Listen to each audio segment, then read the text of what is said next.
কেতিয়াবা আমি নভবাকৈয়ে আমাৰ স্বাস্থ্যজনিত কাৰণত ইমাৰ্জেঞ্চি কণ্ডিশ্যন আহি পাব পাৰে আৰু এই ইমাৰ্জেঞ্চি কণ্ডিশ্যন যে অকল এক্সিডেণ্টেই হ'ব তেনেকুৱা নহয়, বহুত বেমাৰৰ কাৰণে আমাৰ ইমাৰ্জেঞ্চি কণ্ডিশ্যন হ'ব পাৰে।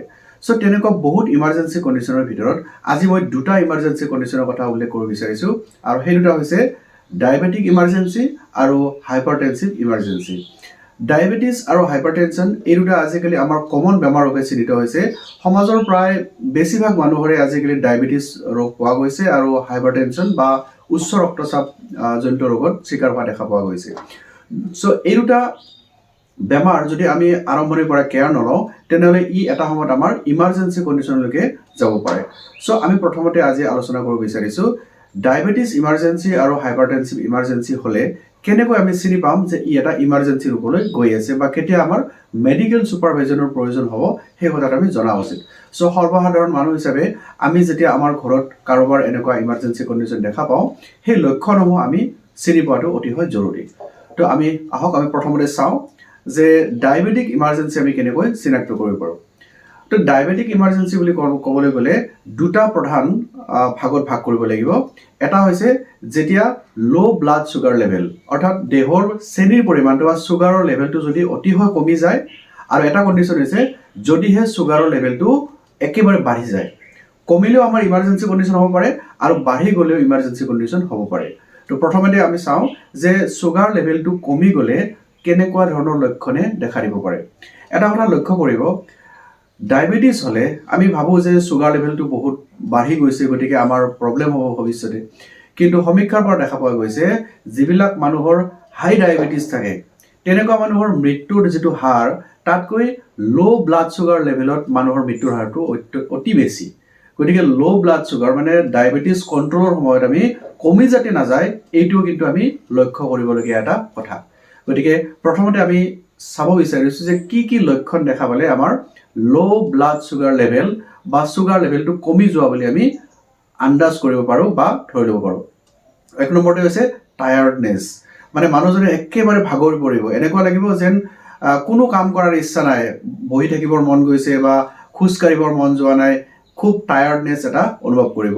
দুই নম্বৰতে হৈছে ছুৱেটিং, মানে ঘামিব ধৰিব।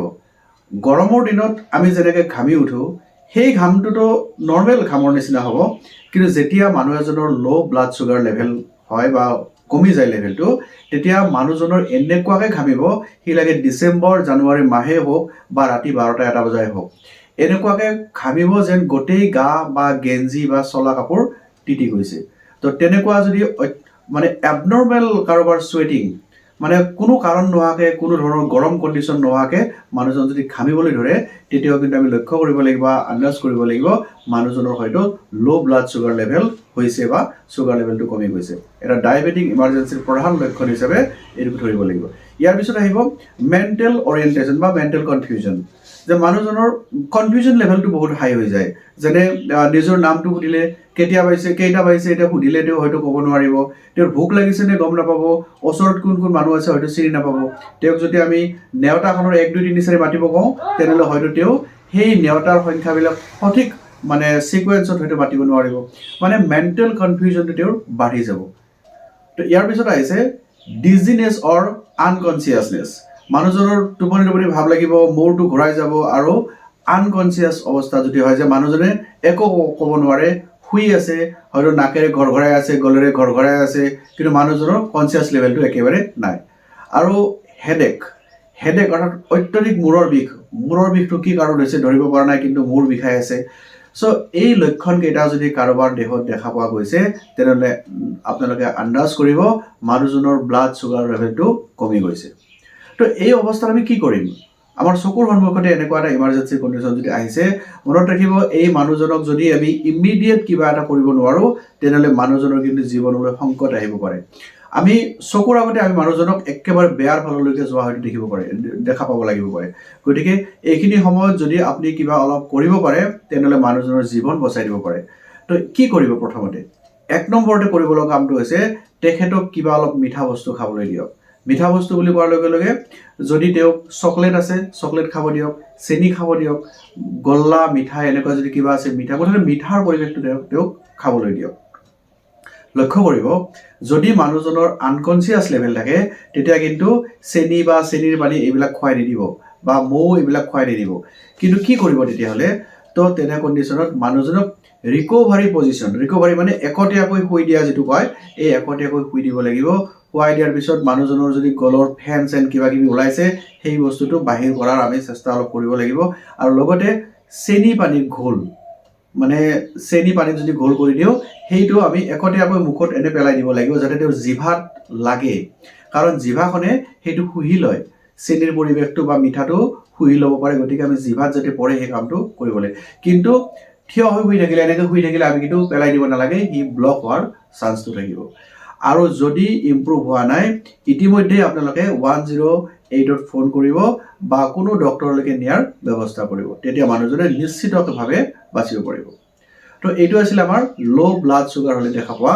মানে লক্ষণসমূহ এতিয়া আমি চাওঁ যে হাই চুগাৰ লেভেল যদি হয় যদি চুগাৰ লেভেলটো অত্যধিক বাঢ়ি যায় তেতিয়া আমাৰ কেনেকুৱা লক্ষণ হ'ব পাৰে আমি চাওঁ এক নম্বৰটো হৈছে ড্ৰাই মাউথ মানে মুখখন একেবাৰে শুকাই গৈছে উঠ মুখ জিভা একেবাৰে শুকাই গৈছে মানে শুকান মুখৰ যিটো লক্ষণ দেখিলে গম পোৱা যায় সেই উঠটোত শুকাই গুচি যাব দুই নম্বৰতে আমি দেখা পাম যে ইনক্ৰিজ থাৰ্ষ্ট মানে ইনক্ৰিজ আমাৰ যিটো থাৰ্ষ্টি মানে পিয়াহ লগা তেওঁ অত্যধিক পিয়াহ লাগিব পানী খাওঁ কৰিব মুখ চুখ শুকাই গৈছে পানীৰ পিয়াহটো খুব লাগিব তেওঁ তাৰপিছত উইকনেছ তেওঁৰ দুৰ্বল ভাৱ অনুভৱ ইমান দুৰ্বল তেওঁ বহি থাকিলেও দুৰ্বল অনুভৱ কৰিব ইফালে মুখ শুকাই যাব পানীৰ পিয়াহ লাগিব হেডেক মূৰটো খুব বিষাবলৈ আৰম্ভ কৰিব তো চিভিয়াৰ ডিহাইড্ৰেশ্যন মানুহজনৰ চিভিয়াৰ ডিহাইড্ৰেশ্যন হ'ব পাৰে একেবাৰে ডিহাইড্ৰেশ্যন মানে তেওঁৰ পায়খানা হ'ব পাৰে পাতল পায়খানা হ'ব পাৰে মানে ডিহাইড্ৰেশ্যন লেভেলটো তেখেতৰ চিভিয়াৰ কণ্ডিশ্যন আহিব নজিয়া এণ্ড এবডমিনেল ডিছকমফৰ্ট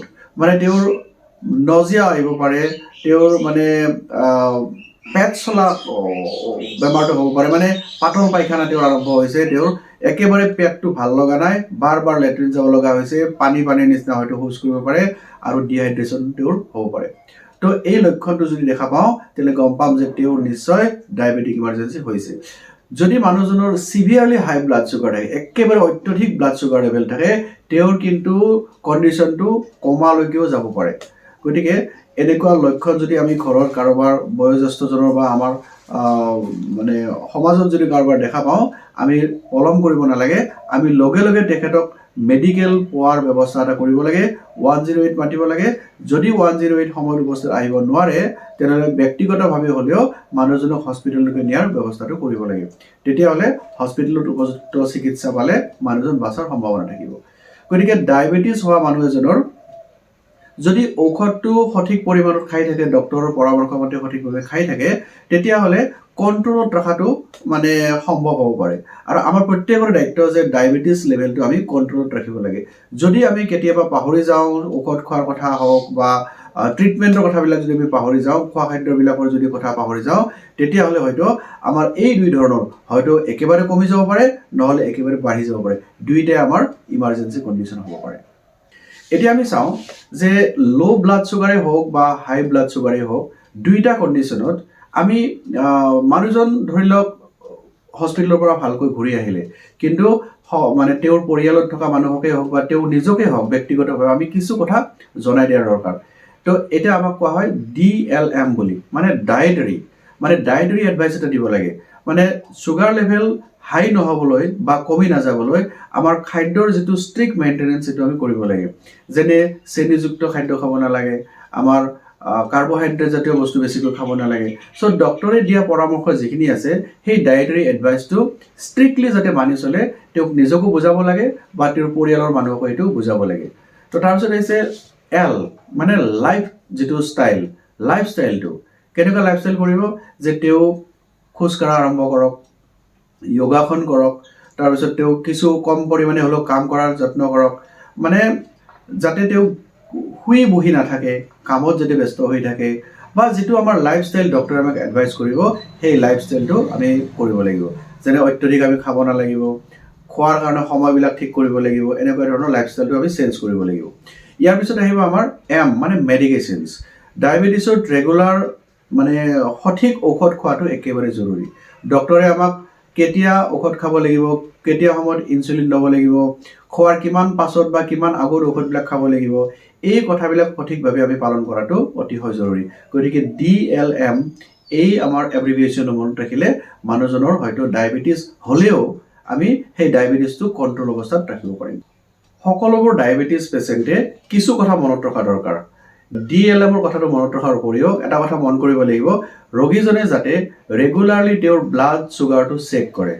একেবাৰে মনত ৰাখিবলৈ কথা, তেখেতৰ ব্লাড চুগাৰ লেভেলটো ৰেগুলাৰ বেচিছত চেক কৰিব লাগিব, তেওঁৰ লাইফষ্টাইল চেঞ্জ কৰিব লাগিব আৰু ডক্টৰৰ তাত সময়ে সময়ে গৈ মানে দেখুৱাব লাগিব।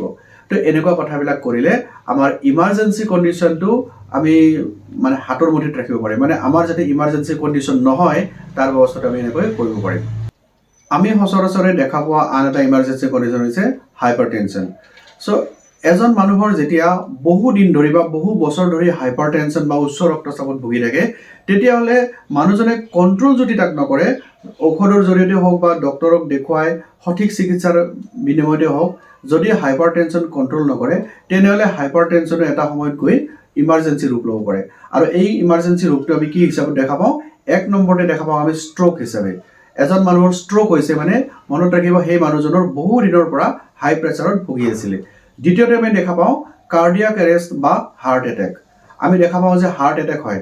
এই হাৰ্ট এটেকটো এটা ইমাৰ্জেঞ্চি কণ্ডিশ্যন হয় আৰু ইয়াৰ ফলস্বৰূপ মানে কাৰ ফলস্বৰূপে এইটো হ'ব? সেইটো হৈছে হাইপাৰটেনশ্যনৰ কাৰণে। গতিকে হাৰ্ট এটেক আৰু ষ্ট্ৰ'ক এই দুটাৰ পৰা আমি যদি হাত সাৰিব লাগে, তেনেহ'লে আমি নিশ্চয় ব্লাড যিটো প্ৰেছাৰ, এইটো মানে যিটো হাই ব্লাড প্ৰেছাৰক কণ্ট্ৰল কৰিব লাগিব। তো আমি কি লক্ষণ দেখা পালে গম পাম যে আমাৰ এজন মানুহৰ ষ্ট্ৰ'ক হৈছে? তো ষ্ট্ৰ'ক হোৱাৰ লক্ষণ, এটা প্ৰধান লক্ষণ আছে কি, যে মানুহজনৰ স্লাৰ্ড স্পীচ, যেনে কথা কোৱাৰ সময়ত মানুহজনৰ মানে উঠ দুটা লাগি ধৰে, ভালকৈ স্পষ্ট শব্দ ক'ব নোৱাৰে।